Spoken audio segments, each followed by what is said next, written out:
அனைவருக்கும் என்னுடைய அன்பான வணக்கம். இந்த அற்புதமான புண்ணிய பந்தல பூமியில் மேடையில் இருக்கக்கூடிய ஐயப்ப பெருமானுடைய பக்தர்கள், மேடைக்கு முன்புறத்தில் இருக்கக்கூடிய ஐயப்ப பெருமானுடைய பக்தர்கள் எல்லோருடைய பாதத்தை தொட்டு வணங்கி என்னுடைய வணக்கத்தை தெரிவித்துக் கொள்கின்றேன். அன்பு சொந்தங்களே, ஐயப்பனுக்கு எப்பொழுதெல்லாம் ஒரு பிரச்சனை வருகின்றதோ அப்பொழுதெல்லாம் ஐயப்பனுடைய பக்தர்கள் ஒன்றாக திரண்டு வெகுண்டெழுந்து அவருக்காக எப்பொழுதும் கேரளத்தில் நின்று கொண்டிருக்கின்றார்கள். 2018-19 ஐயப்ப பெருமகனுக்கு ஒரு பிரச்சனை வந்த பொழுது எப்படி கேரள மாநிலமே ஒன்றாக வெகுண்டெழுந்து நின்றார்களோ அதே போன்ற ஒரு உணர்ச்சியை, ஒரு எழுச்சியை இப்பொழுது இந்த மண்ணிலே பார்க்க முடிகிறது. இந்த பந்தல மண்ணில் இன்றைக்கி இங்கே உணர்ச்சியோடு வந்திருக்கக்கூடிய ஒருவரும் கூட சனாதன தர்மம் என்கின்ற இந்த பாரம்பரியத்தை, ஆண்டாண்டு காலமாக நம்மை வழிநடத்தக்கூடிய தர்மத்தை பாதுகாக்க வேண்டும் என்கின்ற ஒற்றை கருத்தில் இங்கே வந்திருக்கின்றோம். மேடையின் மீது இருக்கக்கூடிய முக்கியமானவர்கள், நம்மை வழிநடத்தக்கூடியவர்கள், தர்மத்தினுடைய துறவிகள், ஆன்மீகவாதிகள், அரசியல் கட்சியை சார்ந்தவர்கள், இந்த நிகழ்வை நடத்தி கொண்டிருப்பவர்கள் எல்லோருக்கும் வேறு வேறு பெயர் இருந்தாலும் கூட இன்னைக்கு மேடையின் மீது எல்லோரும் ஐயப்பனுடைய பக்தர்களாக அமர்ந்திருக்கின்றார்கள். எல்லோருடைய பேரையும் ஐயப்ப பக்தன் என்று சொல்லி எல்லோருடைய பேரையும் சொன்னதாக நான் கருதுகின்றேன். அதே போல முன்புறத்தில் இருக்கக்கூடியவர்களும் கூட இன்றைக்கு ஐயப்பனுடைய பக்தர்களாக வந்திருக்கிறேன். 1200 ஆண்டுகளுக்கு முன்பு பந்தலத்தில் இங்கு இருக்கக்கூடிய ராஜ குடும்பம் உருவாகி பந்தல மகாராஜா உருவான பொழுது நமக்கு தெரியும், பாண்டிய மன்னனுடைய வழித்தோன்றலாக பந்தலத்தினுடைய ராஜாக்கள் இங்கே வந்தார். இன்றைக்கி நாம் நமக்குள்ள ஒரு கோடை போட்டு நான் தமிழன், மலையாளி அப்படின்னு பிரித்து வைக்கிறோம். 1200 ஆண்டுகளுக்கு முன்பு நமக்குள்ள அந்த கோடு கிடையாது. எல்லோருமே தர்மத்தை பின்பற்றக்கூடிய மக்களாகத்தான் வந்தோம். ஆனால் இன்றைக்கி நான் இங்கே ஒரு தமிழனாக வரவில்லை, ஒரு சனாதன தர்மத்தை பாதுகாக்கக்கூடிய உங்களை போன்ற ஆயிரக்கணக்கான சிப்பந்திகளில் ஒரு மனிதனாக நான் இங்கே வந்து நின்று கொண்டிருக்கின்றேன். அன்பு சொந்தங்களை, 20ஆம் தேதி செப்டம்பர் ஒரு ஆச்சரியமான விஷயத்தை நாம் எல்லோருமே பார்த்தோம்.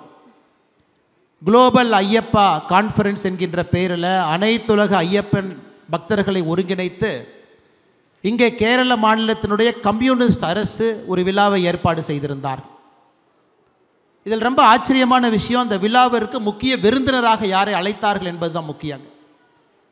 தமிழகத்தினுடைய முதலமைச்சராக இப்போ இருக்கக்கூடியவர், சனாதன தர்மத்தை வேரோடு அறுக்க வேண்டும் என்று நினைக்கக்கூடியவர், எங்களுடைய முதலமைச்சர் திரு மு க ஸ்டாலின் அவருடைய மகன் உதயநிதி ஸ்டாலின் சனாதன தர்மம் என்பது டெங்கு, மஸ்கிட்டோ, கொசுவை போன்றது, அதை ஒழித்தளிக்க வேண்டும் என்று சென்னையில் 2 ஆண்டுகளுக்கு முன்பு ஒரு நிகழ்வு நடத்தியவர்.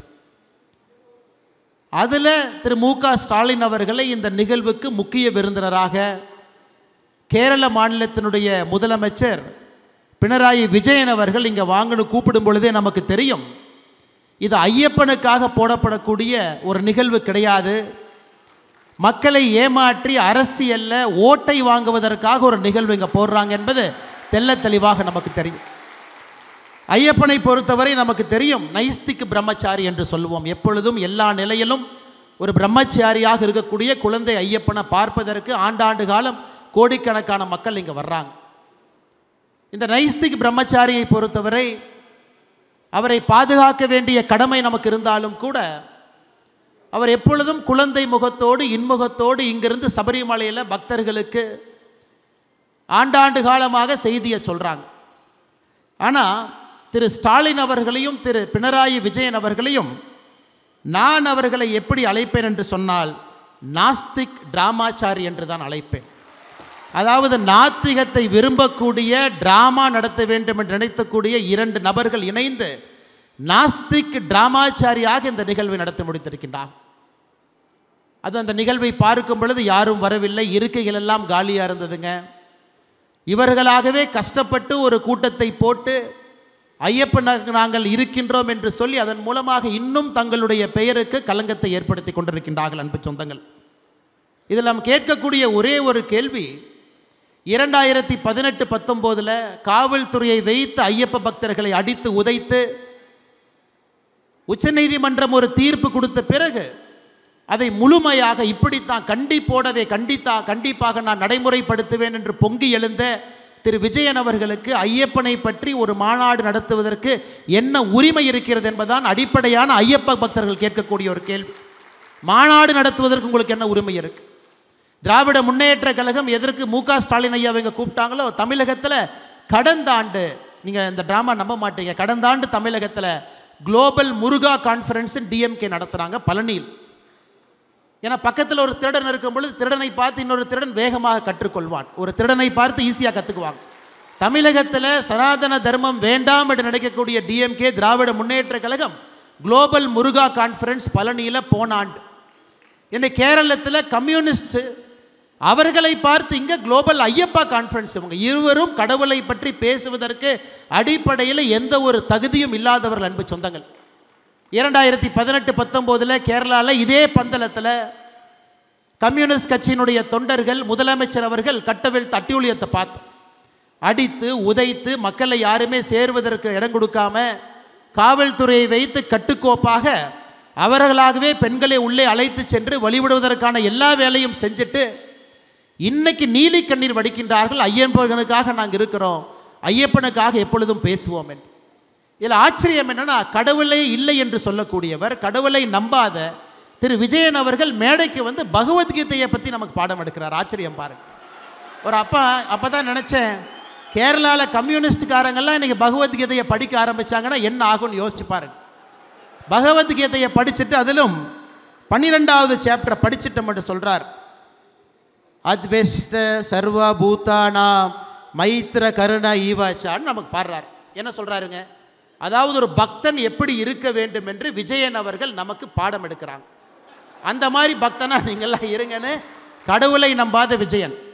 ஆனால் பிரச்சனை என்னன்னாங்க, அவர் 12வது சாப்டருக்கு மேலே அவர் படிக்கலை. திரு விஜயன் அவர்களுக்கு நான் பகவத்கீதையிலிருந்து இன்னொன்று நான் சொல்கிறேன். 12வது சாப்டரை தாண்டி இன்னும் கொஞ்சம் முன்னாடி போங்க, 13வது சாப்டர், 14, 15, 16வது சாப்டர் போனீங்கன்னா 21வது வரிய திரு விஜயன் அவர்கள் மறுபடியும் இன்னைக்கு பகவத்கீதை எடுத்து படிக்கணும். திருவிதாம் நரக்க சியதாம் துவாரம் நாசனாம் ஆத்மனஹ காம குரோதாஸ் தத்தலோபாஸ் தஸ்மத் அத்ரயம் தயாஜன். இதையும் படிக்கணும். இதில் என்ன சொல்லுதுன்னா, ஒரு மனிதன் நரகத்திற்கு போக வேண்டும் என்றால் 3 வழிதான் இருக்கு. Lust, anger, greed. காமம் நரகத்துக்கு வேகமாக கூட்டிகிட்டு போயிடும், பேராசை நரகத்துக்கு வேகமாக கூட்டிகிட்டு போயிடும், கோபம் நரகத்துக்கு வேகமாக கூட்டிகிட்டு போயிடும். இந்த 3ம் இருப்பது இன்னைக்கு கேரள கம்யூனிஸ்ட் அரசுகிட்ட திரு விஜயன் அவர்கிட்ட இது இருக்கு. அதனால் 12வது சாப்டரோட நிறுத்தாமல் அப்படியே 16வது சாப்டரும் படிச்சிங்கன்னா உங்களுக்கே பகவத்கீதையில் சொல்லியிருக்கக்கூடிய புத்திமதி தெரியும். அதை தாண்டி நம்முடைய தமிழ் மண்ணில் ஐயன் திருவள்ளுவர் திருக்குறள் எழுதியிருக்கார். கொலை மேற்கொண்டாரிற் கொடிதே அலை மேற்கொண்டு அல்லவை செய்தொழுகும் வேந்து. ஒரு அரசனை பொறுத்தவரை, ஒரு கிங், ஒரு ராஜா, அரசனை பொறுத்தவரை அரசன் கொடுமை செய்வது, அரசன் இருக்கக்கூடிய சட்டத்தை தவறாக பயன்படுத்துவது, ஒரு அரசன் கொடுமை செய்வது, அரசன் ஒரு சட்டத்தை தவறாக பயன்படுத்துவது அரசனுக்கு கீழே இருக்கக்கூடிய கொலைகாரனை விட ஒரு பெரிய பாவம் அரசன் சம்பாதிப்பான் என்று திருவள்ளுவர் சொல்றார். 2018-19 திரு விஜயன் அவர்கள் கேரள மாநிலத்தில் பந்தளத்தில் இந்த பகுதியில் அவர் நடந்து கொண்ட விதம் எது, அவர் மக்களை நடத்திய விதம் என்ன, கையில் ஆட்சி அதிகாரம் இருக்கிறது என்கின்ற ஒற்றை காரணத்திற்காக லட்சக்கணக்கான ஐயப்ப பக்தர்களுக்கு எவ்வளவு பிரச்சனை அவர் உருவாக்கினார். அதனால் இது யாருக்கு பொருந்துதோ இல்லையோ திரு விஜயன் அவர்களுக்கு பொருந்தும். கொலை மேற்கொண்டாரிற் கொடிதே அலை மேற்கொண்டு அல்லவை செய்தொழுகும் வேந்து. அரசன் செய்யக்கூடிய தவறுகளை விஜயன் அவர்கள் 2018-19 செஞ்சுருக்கிறாங்க. அதனால் தயவு செஞ்சு பகவத்கீதை பாடத்தை எங்களுக்கு எடுக்காதீங்க. கண்ணாடியை பார்த்து நீங்களே உங்களுக்கு சொல்லிக்குங்க, எப்படி அரசனாக வாழ வேண்டும், எப்படி மனிதர்களை மனிதர்களாக இங்கே மதிக்க வேண்டும் என்று. அன்பு சொந்தங்களை, இதையெல்லாம் தாண்டி இன்னும் ஒரு பணி முன்னாடி போங்க. திரு விஜயன் அவர்கள் ஓணம் பண்டிகையை அரசு அலுவலகங்களை யாராச்சும் கொண்டாடினா அது ஆன்டி ஹிந்து, அவங்க கொண்டாடக்கூடாது. அவருடைய பிடபிள்யூ மினிஸ்டர் சுதாகரன் அவங்க சொல்கிறாங்க, இந்த நிலவிளக்கு ட்ரெடிஷ்னல் லேம்ப் இதெல்லாம் நாம் நடத்துகிறதே அரசு நிகழ்ச்சியில் நடத்தாதீங்க. கேரள மாநிலத்தினுடைய ஸ்பீக்கராக இருக்கக்கூடிய சம்ஷீர் அவரை பொறுத்தவரை லார்டு கணபதி அவரே ஒரு மித், உண்மை கிடையாது. தாமஸ் ஐசாக் முன்னாள் கேரளத்தினுடைய நிதி அமைச்சர், வாமன அவதாரே ஒரு பொய். திரு ஜெயராஜன் அவர்கள் கம்யூனிஸ்ட் கட்சியினுடைய தலைவராக இருக்கிறவங்க, பரசுராமரே ஒரு மித். இந்த கேரள மண்ணை பொறுத்தவரை பரசுராமர் சேத்திரம் கிடையாது அப்படின்னு கேரள மண்ணில் இருக்கக்கூடிய ஒரு கம்யூனிஸ்ட் கட்சியினுடைய தலைவர் சொல்கிறாங்க. இவ்வளவு விஷயங்கள் பேசக்கூடிய ஒரு கட்சியிலிருந்து வந்திருக்கக்கூடிய விஜயன் அவர்கள் இன்னைக்கு ஐயப்பனுக்காக ஒரு நிகழ்வை நடத்திவிட்டு நாங்கள் ஐயப்பனுக்காக இருக்கின்றோம். சமீபத்தில் ஒரு படம் பார்த்துருப்பீங்க, ஒரு நெட்ஃப்ளிக்ஸ் சீரீஸ் ஸ்கேம் 92. எப்படி 2 பேர் சேர்ந்து பாம்பே ஸ்டாக் எக்ஸ்சேஞ்சை ஸ்கேம் பண்ணாங்க. இன்றைக்கி இந்தியாவில் 2 பேர் இது மாதிரி செய்கிறாங்கன்னா, ஒன்று ஸ்டாலின் அவர்கள், இன்னொன்று விஜயன் அவர்கள். ஏன் நான் சொல்கிறேன் கேளு. தமிழகத்தில், நம்முடைய தமிழ்நாட்டில் ஹிந்து கோவில்களை டிஎன்ஹெச்ஆர்என்சி நிர்வாகம் செய்கிறாங்க, ஒரு அரசு நிர்வாகம் செய்கிறாங்க. 1985 5,25,000 ஏக்கர் இருந்த டிஎன்ஹெச்ஆர்என்சி இன்னைக்கு 4 லட்சம் ஏக்கர், 1,25,000 ஏக்கர் காணாமல் போயிடுச்சு. 1985க்கு பிறகு 40 ஆண்டுகளில் தமிழ்நாட்டினுடைய இந்து அறநிலைத்துறை நடத்தக்கூடிய கோவில்கள் 46,000 கோவில், 46,000 temples managed by TNHRNCE. In 1985, TNHRNC had 5,25,000 acres. In 40 years, TNHRNC has lost 1 lakh acre. Right now we have 4 lakh acre. Tamil Nadu அரசு இந்த 1,25,000 ஏக்கர் எங்கே போச்சுன்னு கண்டுபிடிக்க முடியல.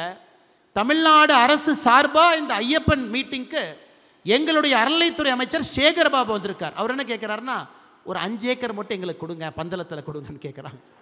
இதில் ஆச்சரியம் என்னென்னா, தமிழ்நாட்டில் 1,25,000 ஏக்கர் காணா.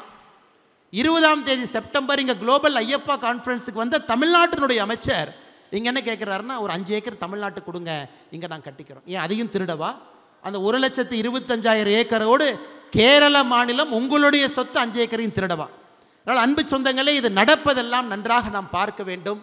நம்மை ஏமாற்றுவதற்காக மட்டுமே ஒரு கூட்டம் ஒன்றாக இணைந்து இதை நடத்தி கொண்டிருக்கின்றார். இன்னைக்கு கடவுளை அரசியலாக்குவது யார் என்கின்ற முக்கியமான கேள்வியும் நம்ம கேட்குறோம். கடவுளை அரசியலுக்கு பயன்படுத்துவது நாமா, இங்கே இருக்கக்கூடிய அரசா, அதுவும் குறிப்பாக கம்யூனிஸ்ட் கட்சியான்னு பாருங்க. இன்னைக்கு கடவுளை அதை அரசியலாக்கி அதன் மூலமாக லாபம் சம்பாதித்து அதன் மூலமாக மக்களை ஏமாற்றுவதற்காக ஒரு வேலையை செஞ்சிருக்கிறாங்க. இன்னைக்கு பெரும் திரளாக பந்தளத்தில் இங்கே இருக்கக்கூடிய நாம் எல்லோரும் இங்கே இணைந்திருப்பது, தயவு செய்து ஐயப்பனை அரசியல் ஆக்காதீங்க, தயவு செய்து ஐயப்பனை தனியாக விட்டுருங்க.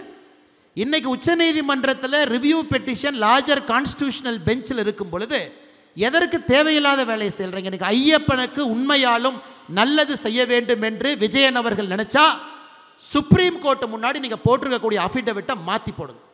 சுப்ரீம் கோர்ட்டில் 2018, 17, 16 இந்த மாநிலத்தினுடைய கம்யூனிஸ்ட் அரசு கொடுத்துருக்கக்கூடிய அஃபிடவிட்டை மாற்றுங்க.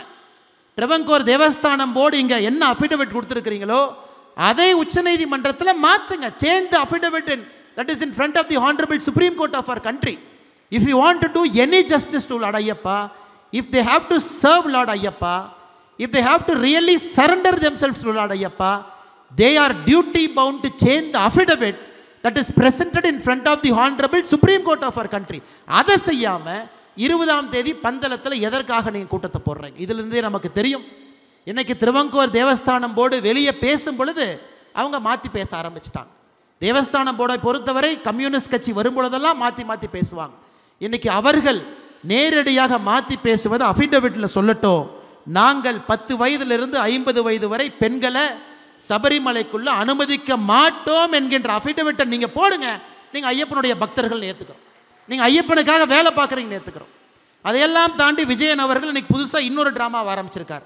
ஐயப்பனுக்காக நாங்கள் செலவு செய்கின்றோம், ஐயப்பனை பார்த்து கொள்ள வேண்டிய பொறுப்பு எங்களுக்கு இருக்குது. 2011-12 மாஸ்டர் பிளானில் என்ன சொல்கிறாங்க? 148 கோடி ரூபாய் ஐயப்பனுக்கு நாங்கள் செலவு பண்ணியிருக்கோம். ஐயப்பனை பார்க்க போகும் பொழுது ஒரு ரோடு, ஒரு பிரிட்ஜு, ஒரு டிட்ஜு, ஒரு கான்கிரீட்டு இதெல்லாம் போட்டு ஐயப்பனுடைய கணக்கில் எழுதிட்டு போடுறாங்க. ஆனால் ஐயப்பன் மட்டுமே சபரிமலையினுடைய வருமானத்தை பாருங்கள். 2024-25 சபரிமலையினுடைய வருமானம் 441 கோடி, 2023-24 360 கோடி, 2022-23 301 கோடி. கடந்த 3 ஆண்டுகளில் மட்டுமே சபரிமலையினுடைய வருமானம் 1300 கோடி ரூபாய். சபரிமலையினுடைய வருமானம் 100 கோடி ரூபாய்க்கு ரோட்டை போட்டுட்டு கோவில் உண்டியல் இருக்கக்கூடிய பணத்தை எப்படி தமிழகத்தில் திராவிட முன்னேற்ற கழகத்தினுடைய அரசு திருடுறாங்களோ அதே வேலையை செய்வதற்காக விஜயன் அவங்க இழந்திருக்கிறாங்க. அது ஒன்று இருக்குல்ல, 1000 கோடி ரூபாய் நாங்கள் ஐயப்பனுக்கு செலவு செய்வோம். நீங்கள் நல்லா யோசிச்சு பாருங்க. தமிழ்நாட்டில் 2021 திமுக தன்னுடைய தேர்தல் அறிக்கை election manifesto, DMK government in 2021 said, when we come to power, we will spend 1000 crore for renovation of Hindu temple. Till now, they haven't even spent 100 crore after 4 years in power. அங்கே 1000 கோடி, இங்கேயும் அதே 1000 கோடியை விஜயன் சொல்கிறார். அங்கே global முருகா conference, இங்கே global Ayyappa conference. எப்படி 2 திருடர்கள், ஒருத்தர் பிக் பாக்கெட்டில் கையில் இவர், இன்னொரு பிக் பாக்கெட்டில் அவர், எப்படி 2 நபர்கள் சேர்ந்திருக்கின்றார்கள் என்பதை தெள்ள தெளிவாக நாம் இங்கே பார்க்க முடியும். அன்பு சொந்தங்களே, இதையெல்லாம் தாண்டி இன்னைக்கு சமீபத்தில் துவாரபாலகர், நம்முடைய சபரிமலையில் இருக்கக்கூடிய துவாரபாலகர் மேலே இருக்கக்கூடிய தங்கம் அது சென்னைக்கு வருது. அதை திருத்தி கொண்டு வருவதற்காக 42 கிலோ 800 கிராம் இருக்க வேண்டிய தங்கம் இன்னைக்கு அவர்கள் எடுத்து 1 மாதம் கழித்து வே பண்ணி பார்க்கும் பொழுது 38 கிலோ 200 கிராம் இருக்கு. அதில் 4 கிலோ 540 கிராம் அதில் காணாம். உங்களால் ஐயப்பனுக்கு பக்கத்தில் இருக்கக்கூடிய துவாரபாலகனை காப்பாற்ற முடியல, அதனுடைய தங்கத்தை கண்காணிக்க முடியல, அந்த 4 கிலோ உங்கள் பார்த்துக்க முடியல. நீங்கள் எங்களுக்கு எப்படி ஐயப்பனை பார்த்து கொள்வது என்று பாடம் எடுத்துக் கொள்கின்றீர்கள். அதனால் கேரளத்தில் இருக்கக்கூடிய அன்பு சொந்தங்கள் எல்லோருக்கும் என்னுடைய அன்பான வேண்டுகோள், நம்ம எல்லோருமே ஐயப்பனுடைய பக்தர்களாக இங்கே வந்திருந்தாலும் கூட போதும் போதும் போதும் என்று சொல்லுகின்ற நிலைமையெல்லாம் தாண்டி கோபத்தில் நின்று கொண்டிருக்கின்றோம். அரசியல் மாற்றம் கட்டாயமாக வர வேண்டும். இது அரசியல் மேடை அல்ல, அரசியல் தலைவர்கள் எல்லோரும் இருக்கின்றார்கள். இருந்தும் கோவில்களை நாம் காப்பாற்ற வேண்டும். கோவில்கள் அரசு பிடியிலிருந்து வெளியே கொண்டு வர வேண்டும் என்றால் கம்யூனிஸ்ட் கட்சிக்காரங்களை கோவிலிருந்து வெளியே அனுப்ப வேண்டிய நேரம் நமக்கு வந்துருச்சு. தமிழ்நாட்டில் இன்னொரு ஆச்சரியமான விஷயம், 2 வாரத்திற்கு முன்பு புதுக்கோட்டை பக்கத்தில் ஒருத்தர் உண்டியலை தூக்கிட்டு போயிட்டு இருக்கார். புதுக்கோட்டை பக்கத்தில் ரோட்டில் இருக்கிற மக்கள் பிடிச்சிடறாங்க. ஆனால் எங்கனே உண்டியல் எடுத்துகிட்டு போகிறீங்கன்னு. இல்லைங்க, கோயில் உண்டியல் எடுத்துகிட்டு போகிறேன்னு. போலீஸ் ஸ்டேஷனில் கொண்டு போய் உட்கார வச்சுட்டு FIR பதிவு பண்ண பார்க்குறாங்க. அப்போ தான் அவர்களுக்கு தெரியுது, அந்த கோவிலில் உண்டியல் வச்சதே ஒரு திமுக காரன் தான். 10 வருஷமாக உண்டியல் வச்சு வர்ற பணத்தை சைடில் எடுத்துகிட்டு இருக்கான். இந்த மாதிரி இந்தியா முழுவதும், குறிப்பாக தமிழகத்தில், கேரளத்தில் பல இடத்துல இந்த அநியாயம் பண்ணிகிட்டு இருக்கிறாங்க. அதையெல்லாம் தட்டி கேட்க வேண்டிய கடமை நம்முடையது. அதற்கு ஒரு அரசியல் மாற்றத்தை நீங்கள் கொண்டு வர வேண்டும். நிச்சயமாக நீங்கள் பயன்படுத்த வேண்டும் என்கின்ற அன்பான வேண்டுகோளை வைக்கின்றேன். அதை தாண்டி இன்றைக்கி விஜயன் அவங்க சொல்கிறாங்க, ஏதோ அரசு ஐயப்பனுக்கு பணம் கொடுக்குறோம், நாங்கள் திருவங்கூர் தேவஸ்தானம் போர்டுக்கு பணம் கொடுக்குறோம், எல்லாமே அரசு தான், நாங்கள் பணம் கொடுக்கறனால ஈக்குவாலிட்டி ஆர்டிக்கல் வந்தது, அதனால் எல்லோரும் வர வேண்டும் என்கின்ற வாதத்தை வைக்கிறாங்க.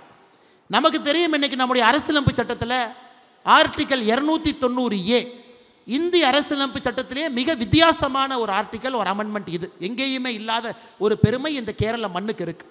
ஏன்னா நம்முடைய அரசியலமைப்பு சட்டத்தை வடிவமைத்தவர்களுக்கு தெரியும், கேரளாவில் திரவங்கோர்னு ஒரு பக்கம் இருக்குது, கொச்சி இருக்குது. இரண்டையும் கம்பைன் பண்ணும் பொழுது அன்னைக்கு advisor to the minister of states திரு VP மேனன் அவர்கள் தலைமையில் ஒப்பந்தம் போடுறாங்க.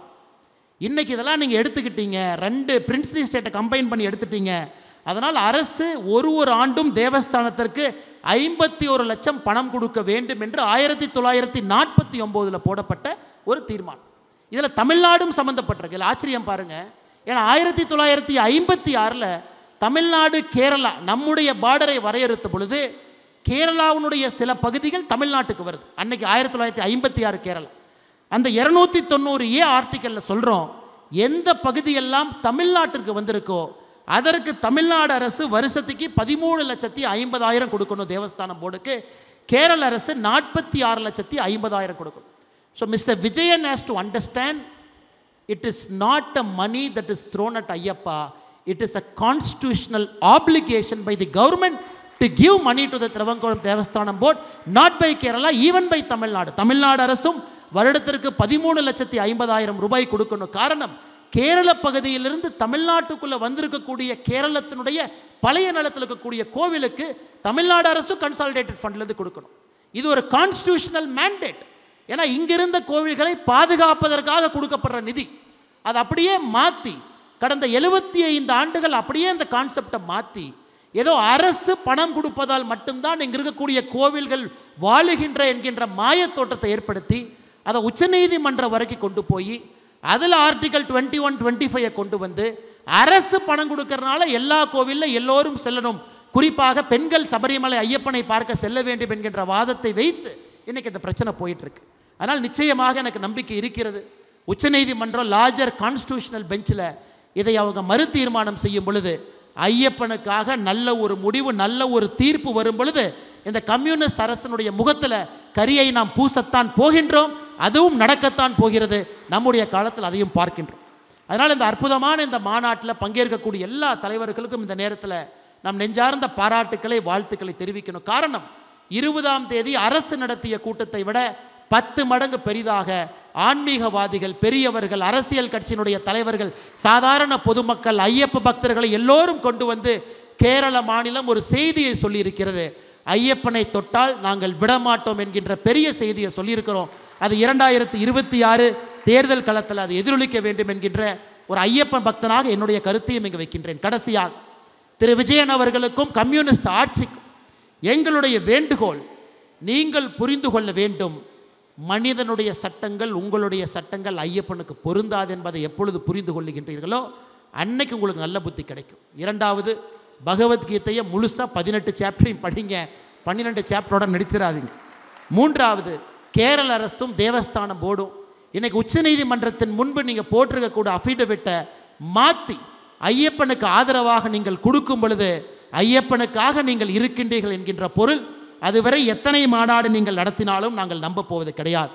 2018, 19 அந்த ஆர்ப்பாட்டத்தில் பங்கேற்ற எல்லோரின் மீதும் வழக்கு போடப்பட்டிருக்கிறது. அந்த வழக்கை உடனடியாக நீங்கள் கைவிட வேண்டும் என்பதும் இதன் மூலமாக சொல்லுகின்றோம்.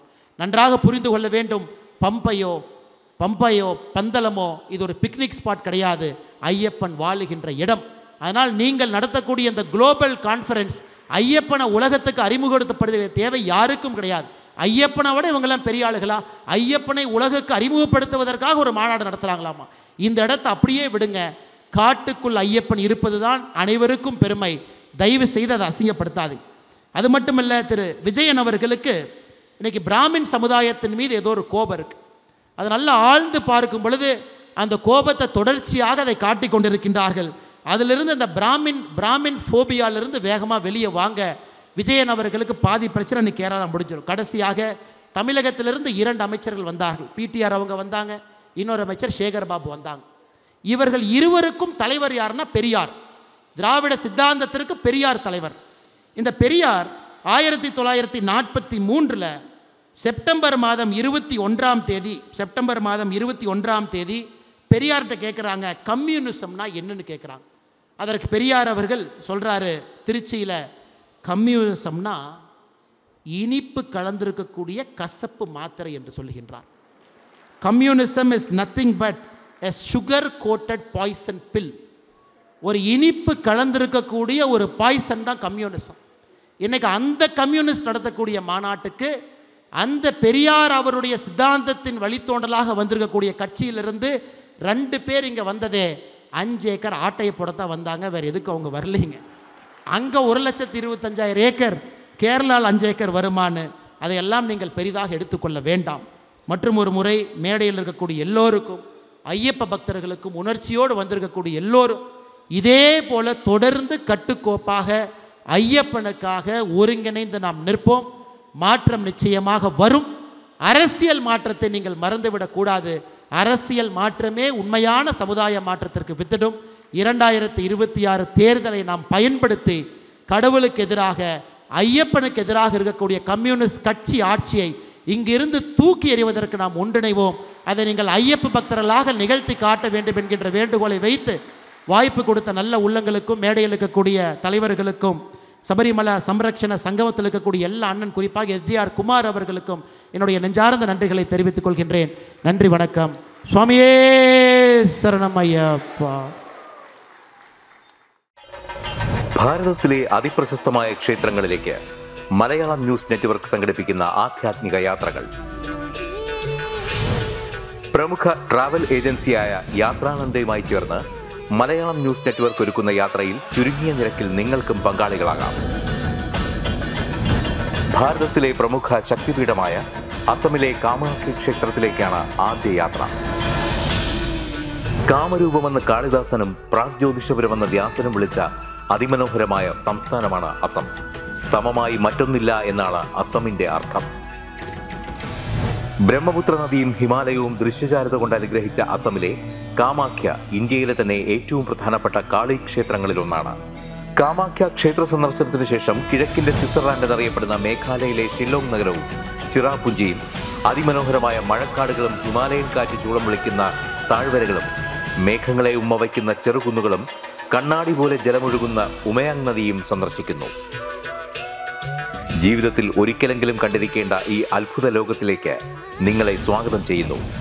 വിമാന ടിക്കറ്റും ചിലവുകളും ഉൾപ്പെടെ 65,000 രൂപ ചിലവ് വരുന്ന ഈ പാക്കേജ് 59,000 രൂപയ്ക്ക് മലയാളം ന്യൂസ് നെറ്റ്വർക്ക് നിങ്ങൾക്ക് ലഭ്യമാക്കുന്നു. ആദ്യം ബുക്ക് ചെയ്യുന്ന 5 പേർക്ക് 56,000 രൂപയ്ക്ക് ഏർലി ബേർഡ് ഓഫറും ലഭ്യമാണ്. കൂടുതൽ വിവരങ്ങൾക്ക് ഇനി പറയുന്ന നമ്പറിൽ ബന്ധപ്പെടുക. 8089001200 അല്ലെങ്കിൽ 7736549234.